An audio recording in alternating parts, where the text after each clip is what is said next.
தமிழ்நாட்டின் செய்தி ஆசிரியர் திரு கார்த்திகை செல்வன் நம்மோடு இணைகிறார். சார், இந்த தேதிகள்ல நாம முக்கியமா கவனிக்க வேண்டிய அம்சங்கள் என்ன, அதனோட பின்னணியாக என்னென்ன விஷயங்கள் எல்லாம் பார்க்கலாம்? குயிக்கா பார்த்துலாம். அபி, மொத்தமா ஏற்கனவே தேர்தல் ஆணையர் சில விஷயங்களை குறிப்பிட்டிருக்காரு. அதை நம்முடைய பார்வையாளர்களுக்காக சுருக்கமாகவும் சொல்லிடலாம்.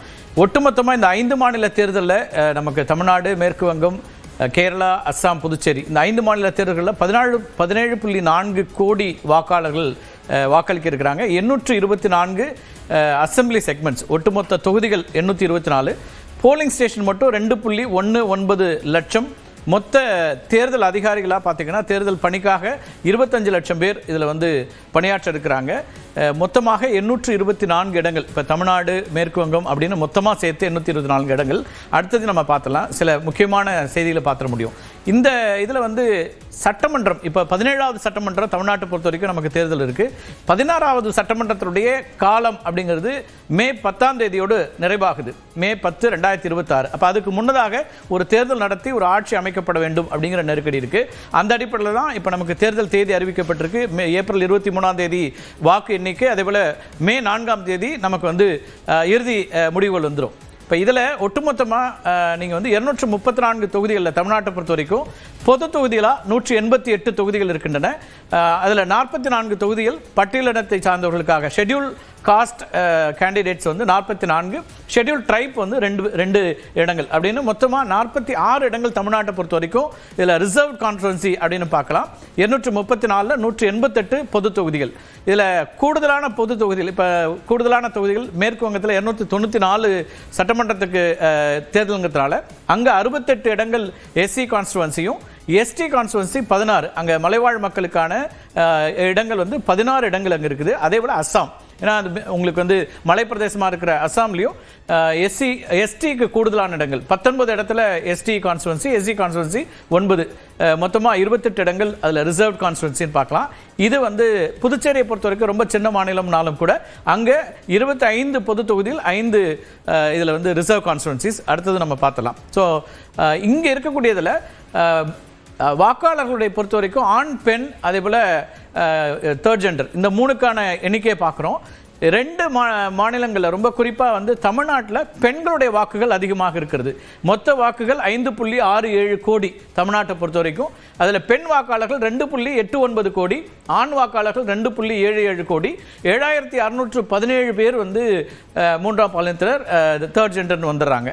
அப்போ அதிகமான வாக்குகள் பெண் வாக்காளர்கள் தமிழ்நாட்டை பொறுத்த வரைக்கும் பெண் வாக்குகள் அதிகமாக இருக்குது. பெண்களுடைய வாக்குகள் அதிகமாக இருக்குன்னா அது தேர்தல் முடிவுகள்லையும் யார் பெண்களுடைய ஆதரவை பெறக்கூடியவர்களுக்கான மிக முக்கியமான ஒன்று நம்ம இதில் பார்க்கலாம். அதே போல் கேரளாலையும் பெண்கள் அதிகம். மொத்தமாக கேரளாவுடைய வாக்காளர்கள் எண்ணிக்கை 2.7 கோடி, அதில் 1.38 கோடி பெண்கள், 1.31 கோடி ஆண்கள்.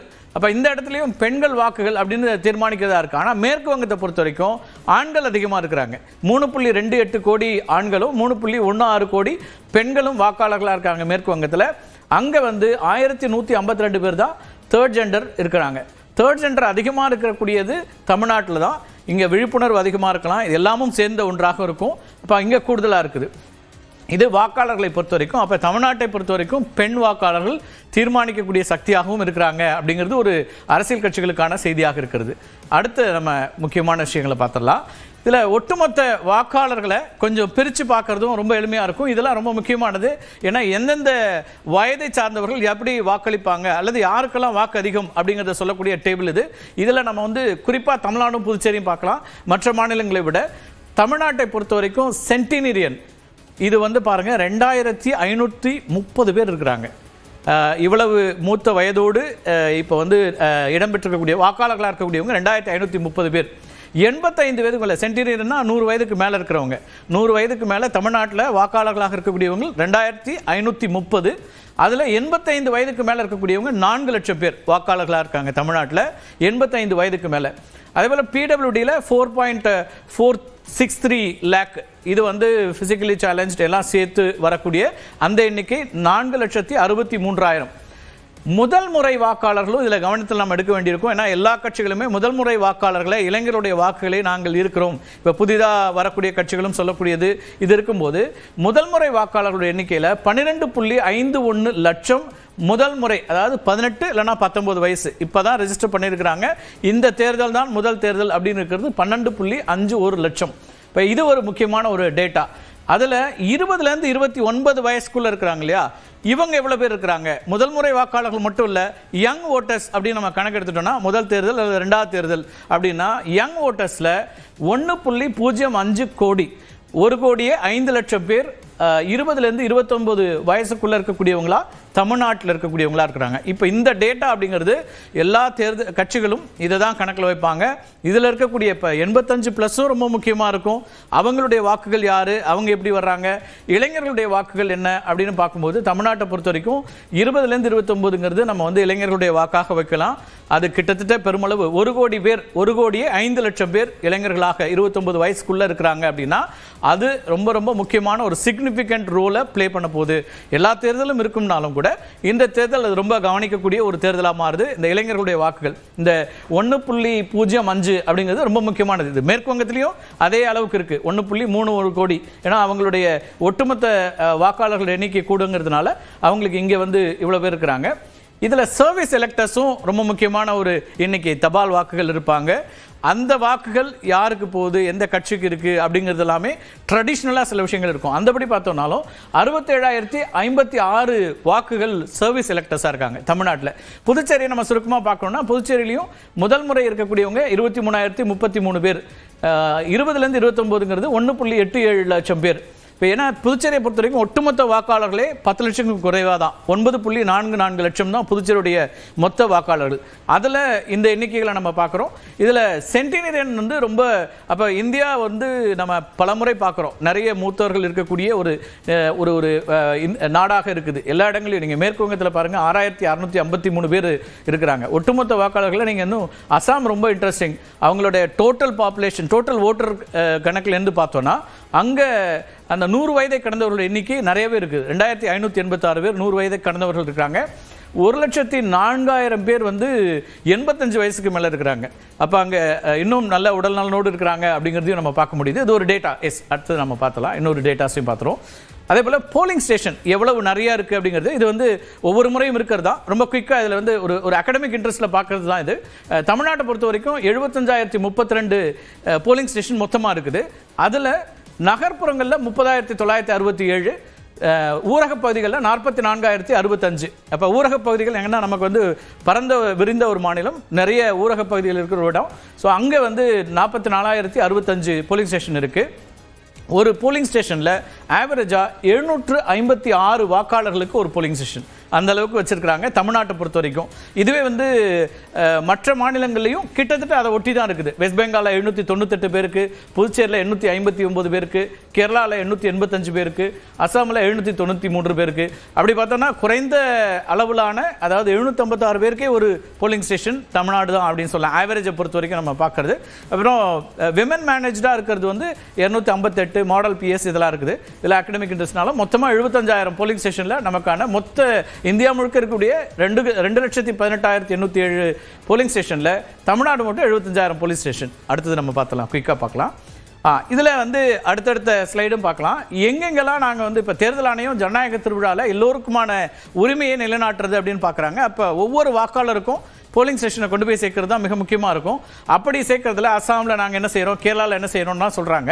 இப்போ நீங்கள் தமிழ்நாடு எடுத்துட்டோம்னா எல்லா இடங்களுக்கும் எங்கெல்லாம் மக்கள் தனிமையில் வசிக்கிறாங்களோ அல்லது ரிமோட்டாக இருக்காங்களோ அவங்களையும் நாங்கள் போய் சேர்றோம்னு சொல்கிறதுல தமிழ்நாட்டுடைய உதாரணம் பார்த்தீங்கன்னா, தேனி மாவட்டத்தில் வருசநாடு மலை இருக்குது. இந்த வருசநாடு மலை நீங்கள் நிறைய கேள்விப்பட்டிருப்பீங்க.